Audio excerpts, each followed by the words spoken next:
apologizing, and I realized that so many times when I would go to God differently than I would go to people. And I would tell people, oh, I'm sorry, I didn't mean to say that or do that. And I know I said last week, for the ones that were here, I used to apologize to my children and friends saying, I'm sorry if I offended you. Well, my kids taught me that was never really an apology, because what I was saying there was, I'm sorry if you were offended.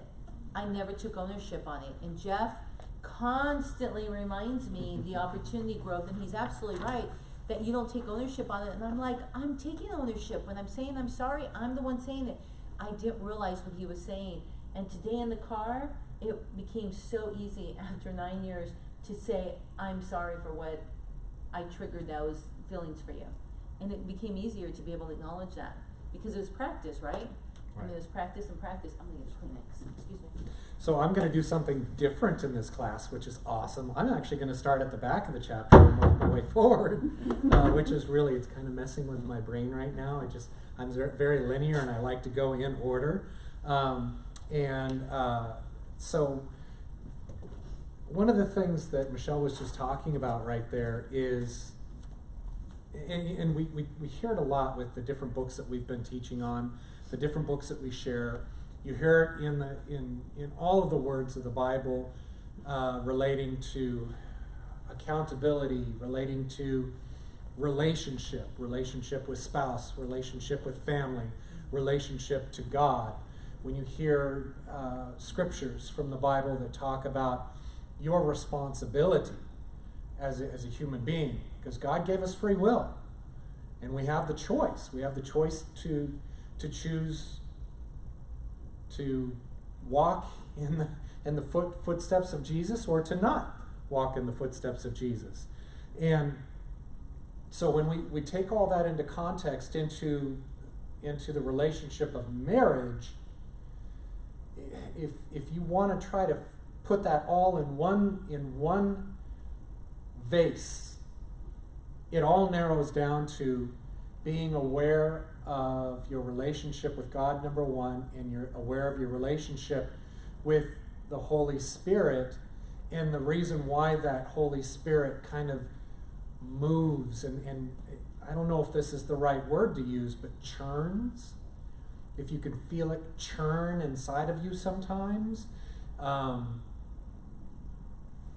when your brain's telling you you're not doing this quite right, that's not really the right way to do it, you're not showing up probably the way you should. Actually, your brain's probably telling you you're not showing up the way you should. Mm-hmm. There is no probably. I like to soften the message a little bit so I don't sound like I'm doing this all the time, but that's the Holy Spirit kind of doing his thing inside of you. It's like, that just doesn't feel right. You know what? I really should be apologizing, but gosh darn it, I feel like I'm right. And it's pride so many times. Pride steps in. Call it pride. Some people have a problem with the word pride. Mm-hmm. You? So be careful with that, because sometimes it's pride. Sometimes it's just lack of awareness.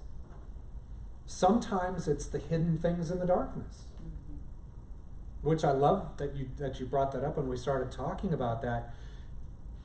And again, if like Michelle was talking about with the sermon that T.D. Jakes had last week, if you haven't seen it, go on to YouTube or go on to the Lakewood website and watch it, because it's revolutionary in its simple thought that darkness is not bad. Right. In general, the word darkness, especially when it comes to spirituality and when it comes to religion, darkness is looked at in a very negative connotation. Mm-hmm. They talk about evil, darkness swept over the land. But what T.D. Jakes did is he opened your eyes and closed them to a new way of looking at darkness. It was really good. And when I say in the darkness, things are germinating, things are changing, things are growing, sometimes some of the best work is done in darkness. The seeds that we plant in the soil, they get buried with dirt. They're in darkness, and they seek the light. So that's a great analogy that he brought up. And I love that, what you said about the seed, because Seed is still seed, but nothing happens until you bury it, cover it, water it, nurture it, and continue to, do what it needs to do, and then eventually something happens. And that's the same in our relationships. The chapter's called I Was Wrong, accepting responsibility. And did you want to say start? that again? Jeff was wrong, accepting responsibility. Okay. Okay, I see how that works. It just sounds I good. thought you wanted sounds me good. I like to it. add your name there. It's like water flowing over me. It's just so good. So at the back of the chapter, they talk about good marriages are not dependent on perfection, which I love. I love the last part. All on page 2 is just, the first part of the chapter was like, okay, yep, that makes sense, great, okay, wonderful, thank you for the analogy, good story. The second part of the chapter, I was like, whoa, it really resonated with me really well. And when it said, good marriages are dependent upon willingness to acknowledge our wrongs and to seek forgiveness. And what they mean by that, and I'm going to read the part where it says, simply having a plan will not necessarily stop the old patterns, which is why I chose this very first slide, this is when you apologize, identify the old pattern, give grace by acknowledging it's an old pattern, and go back to your plan. So as you work through your marriage, as you work through your relationship, there should be plans in place. You're growing. Here's my plan to identify and to deal with this issue. It was really interesting. You might even be bringing this up too. We were just walking down the road, just la la la la la, and she does this to me, and she grabs me by my elbow like this. She may have felt something slippery on the ground. She may have needed a little bit of support because her foot was hurting or whatever the reason was. I had no idea what the reason was. But I look at her and I go, please don't grab me like that. In that tone, in that thing, and he has a great delivery without raising his voice and using bad words to let you know that he doesn't like that. And it's okay, come on in, we love it. And I looked at him and I immediately, thank God, in that split moment, because I don't always do this, I sometimes react to that. I said, oh, what did that feel like to you? What happened there? Which is amazing. Which is amazing, because normally I'm like, wow, I just What's need your your problem? help. I just need your help. Thank you for being there for me. You're my husband. Da, da, da. Sarcastic. Yeah. So what happened at that moment, I said, what happened there? What just went on? And what is the most amazing thing with what I call it the switch cost is when you do the switch cost, I didn't make it about me, even though I was the one offended by it. I made it about him. And when I asked him that, you said, it reminded me a lot of what my grandma used to do to me. it's a trigger. And my grandma and I did not have a good relationship. Did not. It was just on the edge of abuse. So here he is, 49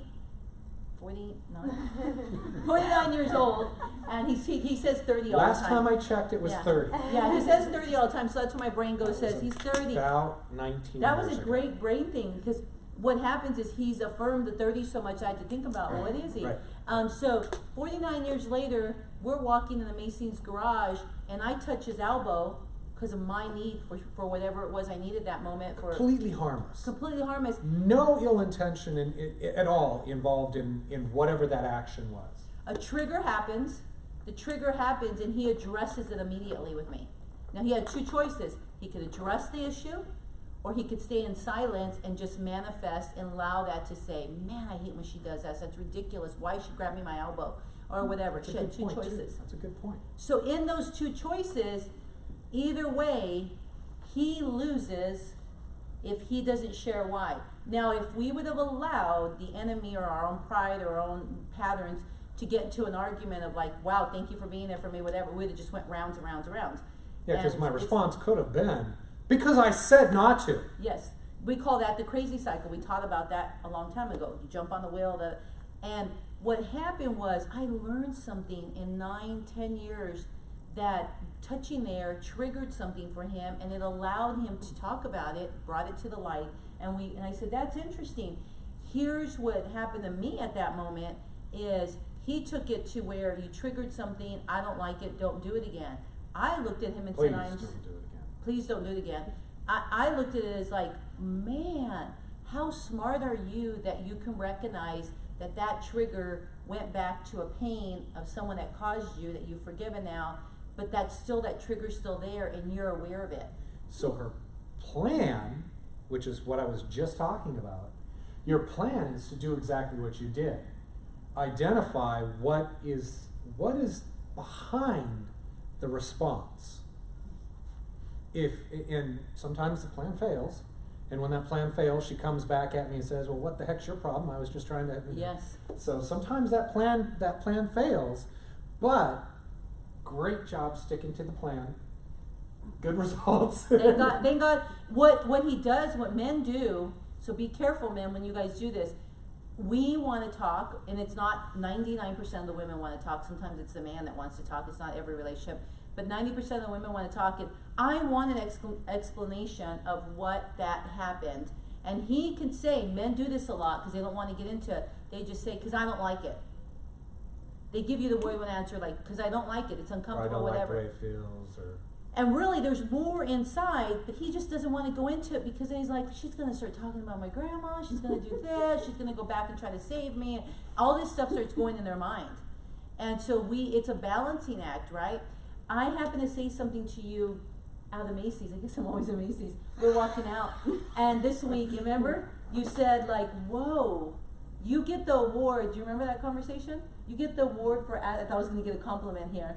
You get the award for asking the most unusual questions. And I'm like, it was a put down. That's what we call them. Comp-a-down. It's a comp-a-down. It's about to be a compliment, and then it switches to a put-down. And I had asked him, I don't even remember. I asked you, do you think we are, I didn't say broken, I said, do you think that we are complacent in our relationship? Yes. Yes. It was asked a little bit differently, but static. I think Static. you said static. Yeah, I said, do you think our Yes. relationship's static? He's like, you ask the most unusual questions. At the most unusual times. Walking out of Macy's. Yeah. And that triggered a big, deep conversation. And the reason we share this is because he started to say, like, I do have some stuff that's going on inside of me right now, but I just don't want to get into it with you, Michelle, right now. Not at this moment, not at this time. And I have to accept that. And we started to talk and dig through some more stuff because we are in transition and change right now, and it's uncomfortable. And it's extremely uncomfortable for him, and it's uncomfortable for me, and also our relationship shows that, and that's what this is about. And for me, my plan is going to be, and I'd love for you to adopt this as well, especially with me, because I know I've got a lot of these patterns, these points, and I pulled this out of the chapter, is when there's a response that's kind of an ouch response, inappropriate response, responding in anger. I would love if you, and my plan is to ask the question, what is the pain you're identifying with right now? The elbow, that was good. Right. What is And that's a great pain? example, is the elbow.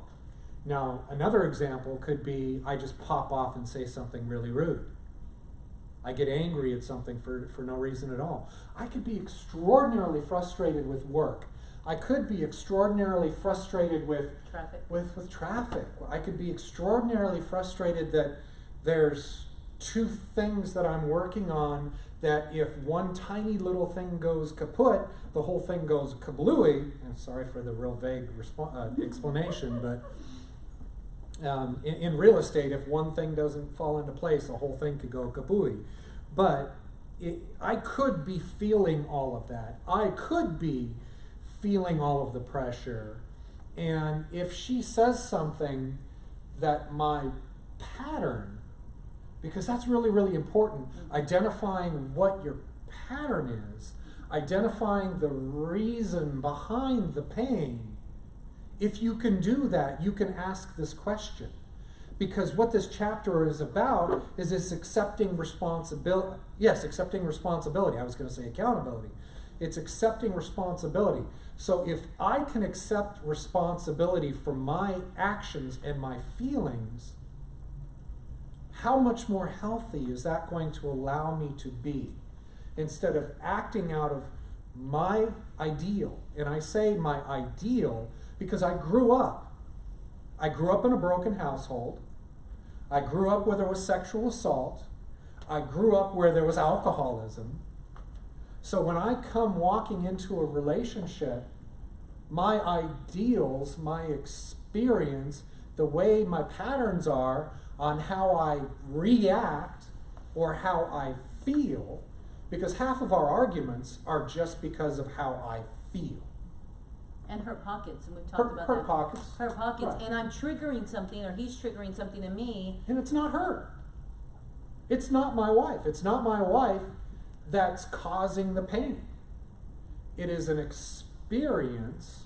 It is a pattern that is my ideal because it's just my normal response mechanism, Programming. my programming. And until I identify what is the pain you are identifying with, if I identify with the reason why I'm being a jerk, that's the first step in overcoming it. And not being, excuse my expression, not being a slave to my past. And she doesn't have to suffer. I'm sorry. So we know I'm married, so I can't use Mary. Georgia doesn't have to suffer from the stuff brought to the relationship. What he just did there is we don't speak stuff over each other that's not uplifting. We or don't speak going to- negativity over each other. So we always change the name of who we're talking about or giving examples, because everything we say and do creates legs and goes out and creates that path for you. That's why it's so important to say we have an amazing marriage, we have a healthy marriage, we love one another, and we're not going to divorce, but we need to deal with this issue. We need to deal with this issue that something keeps triggering you to be able to treat me like this, or I treat you like this. This needs to be talked about. Me and you are good. I love you, and me and you we're gonna figure this out. But we must discuss this. The driving or whatever it is that's the problem that's bringing something in. The biggest piece is for you to identify and understand, like Jeff said, why am I feeling this way? Why does that bother me? Why is it when he comes home and he drops his keys or wallet here, why do I get so angry? Whatever it is that's happening. Or why is it that every time he says that to me, that it just creates something inside of me and I'm not willing to share? See, there's two types of relationships, and I'm sure there's more, but there's one that's the silent one that you take it in, you take it in, you take it in, you never will say anything until you explode. Or you have the other person where you constantly are unloading and unloading and unloading. I'm an unloader. I unload all day long. And half the time it's I'm not an avoider. Yeah, half the time it's not even about him. It's about me just releasing it, because that's the way my programming got put in place, because my mom and my sisters, all these girls in one house, we were just constantly saying whatever we would feel. And I have to take a stop and break and say, whoa, that's a lot for you. Your gifts and traits on the Clifton Strength Finders, which we taught on before, his is harmony. Harmony is one of his top 5. And harmony, there are only 34 traits. My harmony's down to like 65. There's only 34. And so we show up that way, right? And then I get mad because I'm like, what's wrong with you? All I'm doing is talking to you. All I'm doing is sharing with you. And it just triggers What's wrong with you? Yeah. Then I can't even hold your elbow. You know, so that's, here we go. yeah. So Yeah. that's the place of what happens. The true meaning is, it's like he said, it's really not me, it's something with him. If I can gently come to him and say, what just happened there? How can I help you so you never ever have to feel that way again? So fast forward, I've been in this new position for 30 days, and it was a change. So Jeff came over to the team knowing he was going to build something big with me and build a bigger team in real estate. I took a lead position in our office now, that I'm now in charge of 350 agents. The reason I explain that to you is because we're still around each other every day. We're still in the same office. We're still talking real estate. It's just different now, because what Jeff came over for a couple years ago was to build a team with me. And now he finds himself in a place where he's building a team by himself.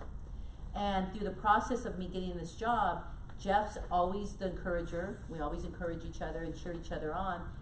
Jeff really hasn't figured out his past programming on some hurts and pains, and this week, last couple weeks have been really challenging for him and myself. And when I asked him that question about being stagnant, it was just because we weren't talking, we weren't fighting, we weren't disagreeing, but we weren't laughing and having fun either. There was something just going on. The heaviness. The heaviness. And if we don't talk about the hard stuff and we don't sit down and say, hey, there's something going on, what is it?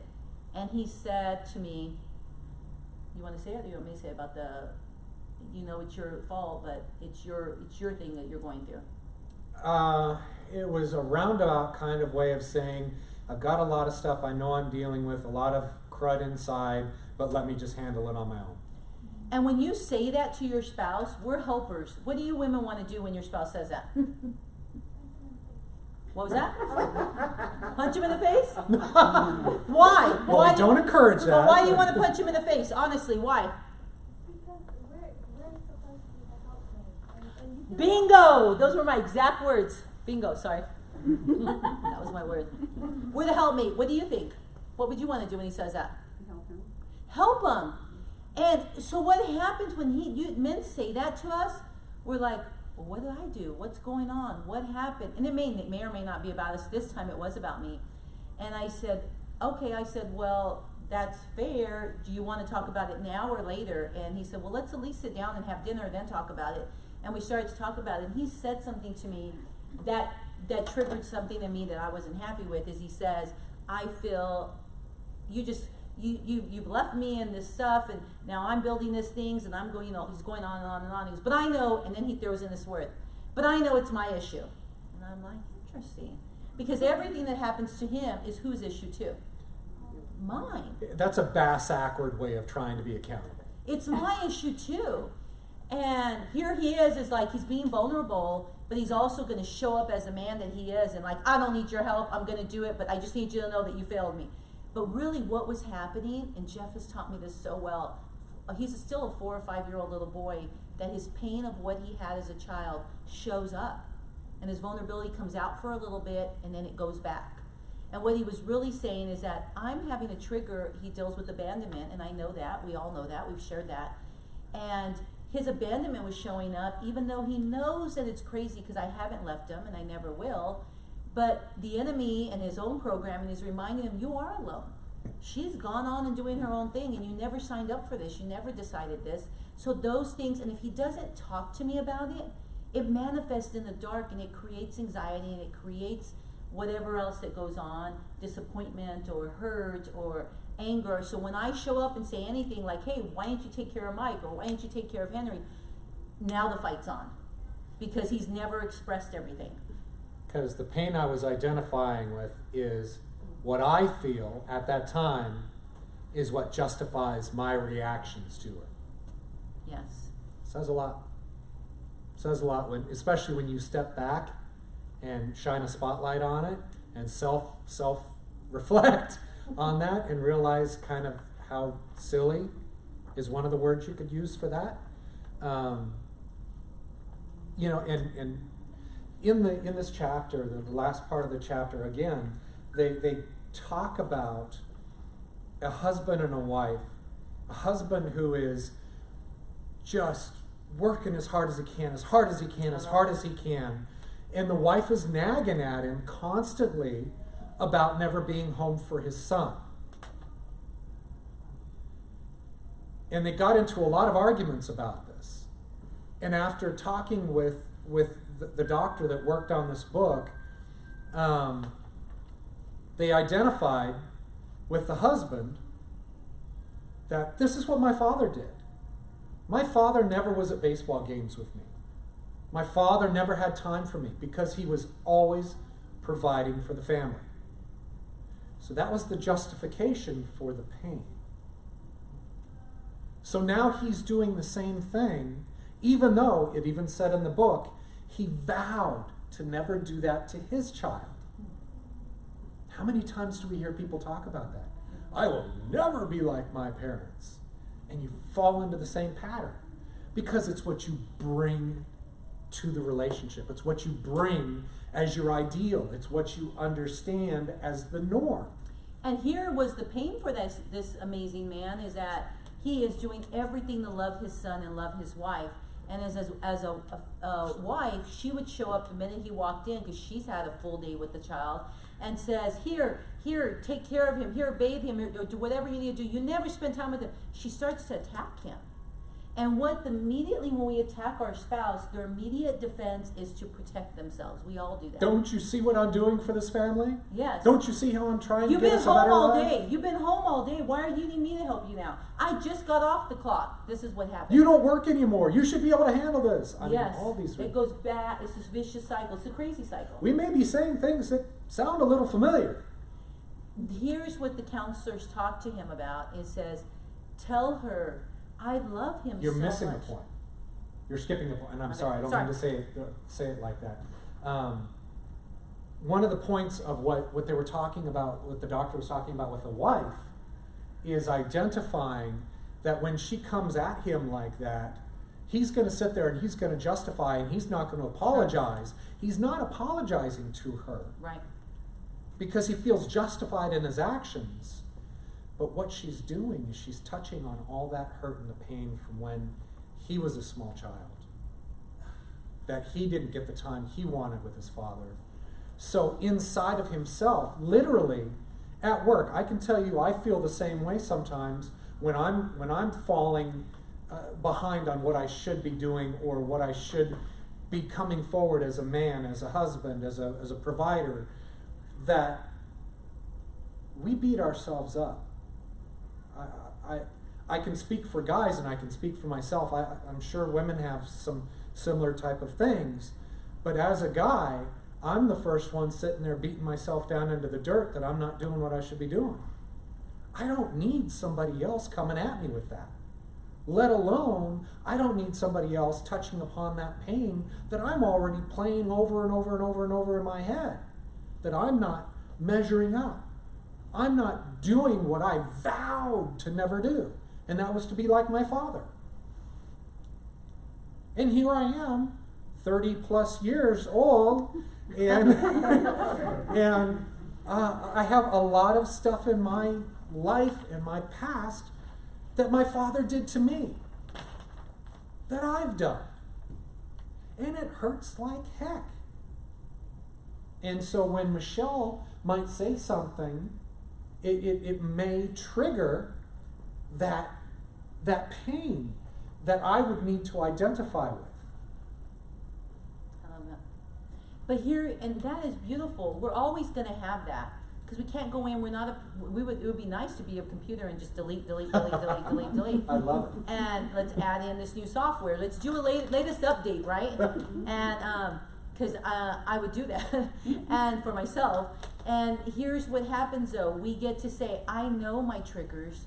I know my disappointments. I know my patterns. I can't control my first thought, but I can go immediately when Jeff says something to me, just like he did right now, where he's like, wait a minute, you're jumping ahead. I have to remind myself, he's for me. He loves me. He wants the best for me. He will do anything for me. And when I remember that, no matter what I say or do, if I come at him that way, I know we're in this together. It's not about looking at him and saying, how dare you attack me? How dare you do this to me? And sometimes when we do show up that way, that's where the vicious cycle starts. So I'm going to read verbatim from the chapter. I normally don't do this, but this part was so good, I had to just write it down verbatim. And this is specific to the accepting responsibility piece. And this is one of the things that I loved about this particular statement right here, is if you grab a plate, throw it on the ground, okay, done. Did it break? Yes. Now say sorry to that plate. Did it go back to the way it was before? Is it still broken? Yeah. Do you understand? So when you take responsibility, this is what they call the agree-disagree approach. So it's something I need to say to myself. I agree that I have the right to feel hurt, angry, disappointed, and frustrated, or whatever else I may be feeling. So if you're in an argument, you may have heard, or you may have said yourself, I have the right to be angry. I have the right to feel what I'm feeling. It's in me, I'm feeling it. I'm not going to say it's not there. However, I don't choose, and I don't choose my feelings.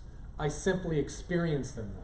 And that's really powerful for me too, is we can't be ruled by our feelings, but we do feel them. I experience them. But on the other hand, I disagree with the idea that because of my feelings, I have the right to hurt someone else with my words or behavior. To hurt my spouse because my spouse has hurt me is like declaring civil war, a war in which there are no winners. Just like the American Civil War, millions of Americans killed each other. Nobody won. Therefore, I will seek to express my emotions in a way that will not be hurtful to my spouse, but will hold potential for reconciliation. I love that last part. Love that.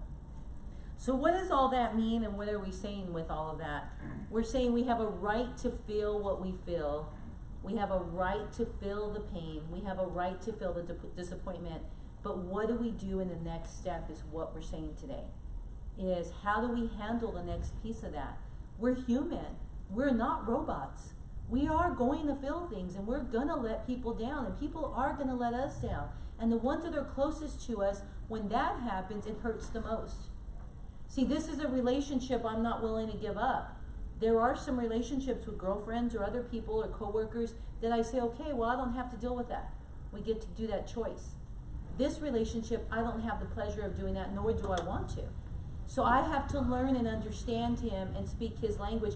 And here's a cop-out that I have did and just popped in my head right now. And I have said this to you, and I'm going to apologize, and I ask you to forgive me, because I have said to you so many times, I do not want to speak like you and talk and show up like that. Mm-hmm. And that's a cop-out, so let me explain what that means.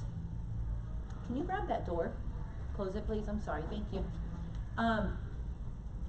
I'll say something to Jeff or apologize to him, and I'll say, I feel like I did a great job apologizing, being vulnerable, and then he'll look, he's laughing, he'll look at me like I never said it, and I'm like, wow. And then I get hurt, and I get my feelings, and then I said, just apologize to you, and I said, how would you have liked me to say that? With an attitude. I'm like, how would you like, so then he says it, say something how you would like me to say it, an apology. I understand that you may be frustrated at the moment. I'm just trying to think of the situation. I understand that you may be frustrated at the moment. However, I need your help in this particular situation. And I get super frustrated because when he does that, he doesn't let Michelle show up the way Michelle does and apologize. I have to show up like Jeff. And I'm not Jeff. I don't have Jeff's programming.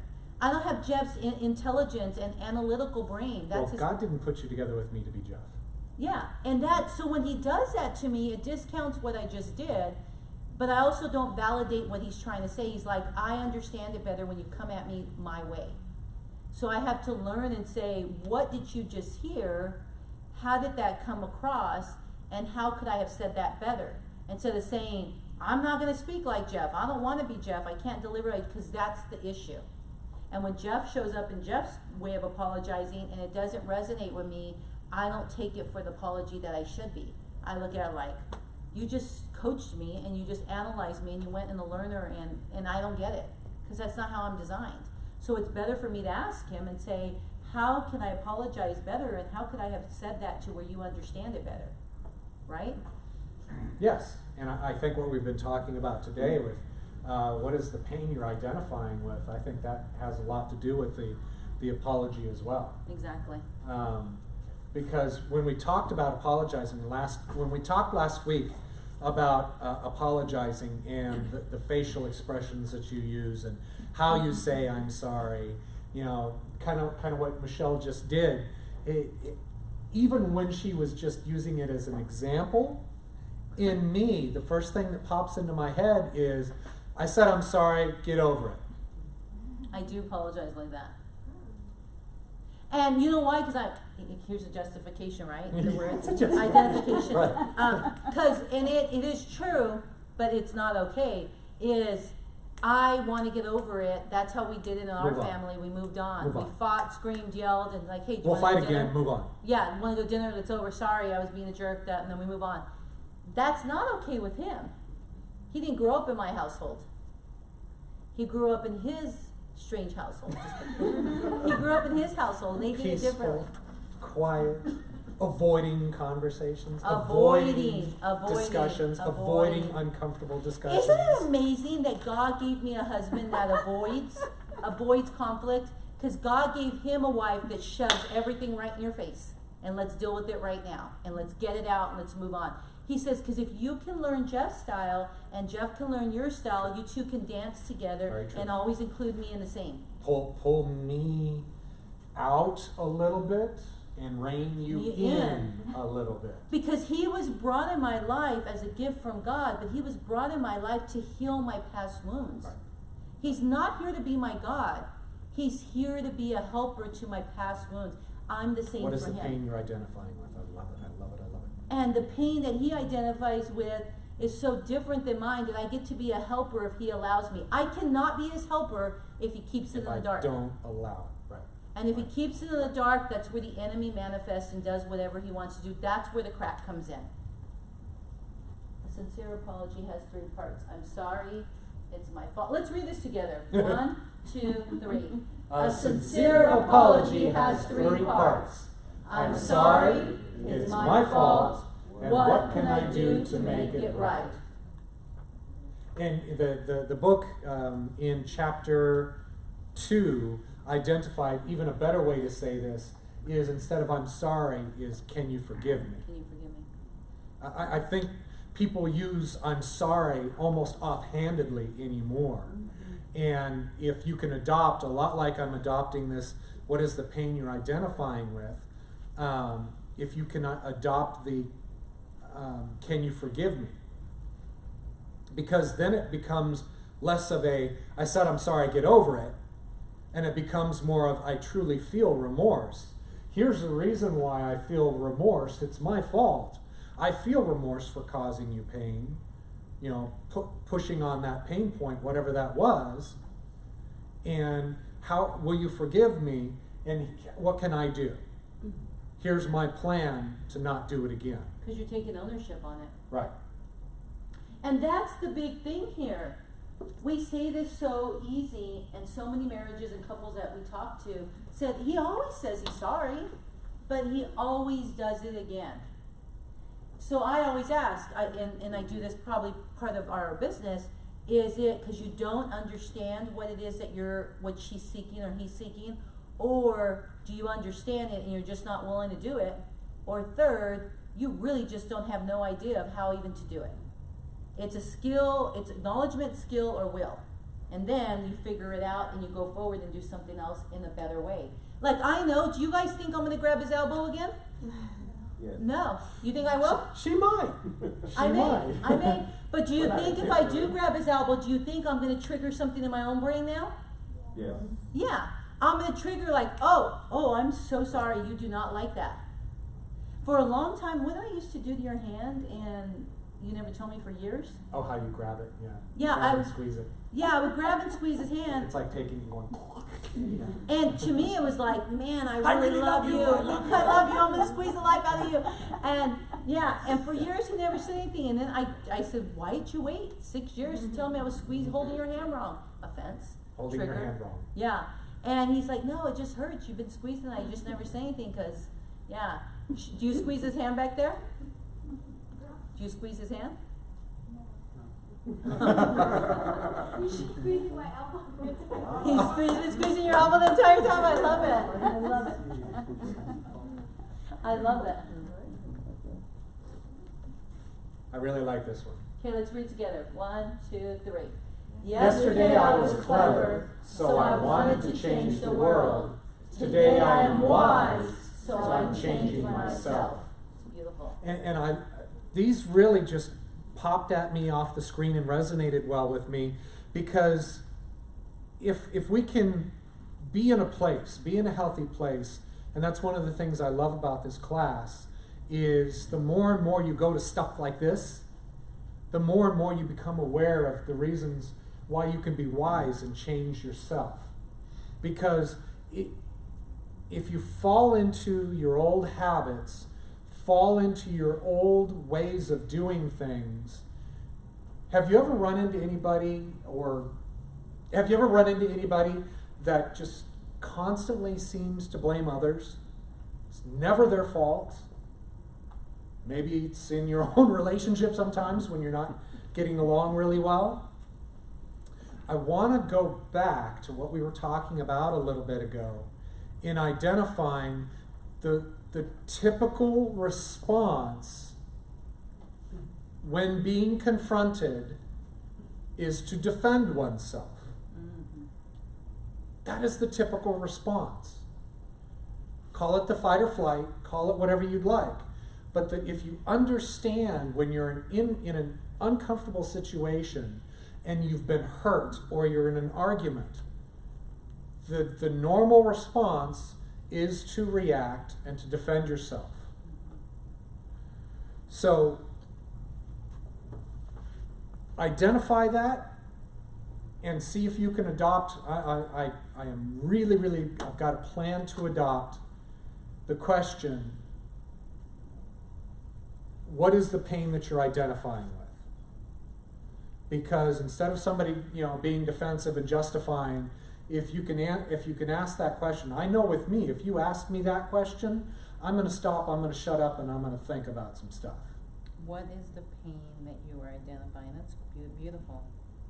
I'm going to stop being, I know personally, I would stop being defensive, I would stop justifying, I would stop worrying about what the other person did to me. And I would think about, what is the pain? What is the pain I'm identifying with? Where's that coming from? That's really good, because the only way that I have been able to change and the only way I continue to move forward and take baby steps to get better is to understand myself more. See, Jeff can only do so much, but I have so much more inside of me that I need to do. Because if he doesn't understand what I need and I don't understand what I need, how can I ever expect him to help me with that? He's here to help me. He's here to bless me. He's here to love me. And he's here to help heal me. The problem is I first need to know what it is I need healing from. That is such a powerful statement right there. And Jeff doesn't, for Jeff to not know why this triggers something, I cannot help him and be aware of it if he didn't know that it was something that resonated from his hurt as a child. Now I know he has abandonment issues, so I do my best to try not to do that. But how would I ever guess that me leaving the office we're at and going to the front of the office in the building would ever make him feel that he's been abandoned? And see, that's where the lies of the enemy come in. And that's where the lies of our own expectation or thought process, if he doesn't share that, then how can we ever fix it? And I'll tell you, the pain I'm identifying with that particular scenario is my father said he'd be there with me at Christmas. You said you'd be with me building the team. Yeah. And both of those resonate with each other. Exactly. Yep. And see, he can't get healthy if he doesn't identify that. Now he gets to make a choice and say, every time I feel this, I have to remember she's for me, she's on my side, she's never going to leave me, she would do anything to help me create this, and if I have something I need to ask her, I need to go ask her. And then he says, well, I don't, I can do this myself. Because he cannot go create the empire or create a big life for him until he allows that to be gone.